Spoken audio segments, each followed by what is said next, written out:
E esa idea que aquí di, non? A dexeneración moral.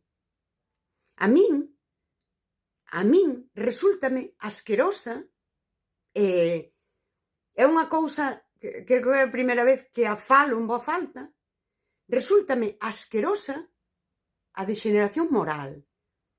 Falamos do asco como aquel alimento que cheira mal e nos dá arcada. Pero o asco é unha emoción que é moito máis grande que iso. É igual que a ti podes non soportar ulir un alimento que unha vez che fixo mal.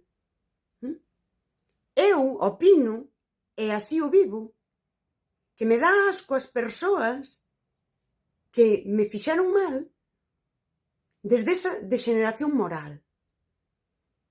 Sí. Eso como se comeses un alimento que tiña moi boa pinta, estaba podre.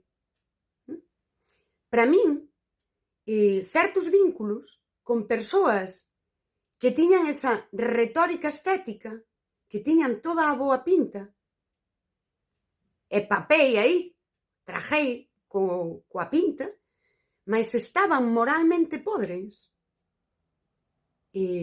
Prodúceme un tipo de asco que efectivamente é unha emoción que está así descrita na psicoloxía, na que non podo soportar nin ver nin saber cerca a esa persoa. E será feo, pero paréceme dunha sanidade emocional que o meu corpo sinta ese tipo de asco que xa non me permite, sabes, nin ver a estampa do ser humano que está moralmente podre.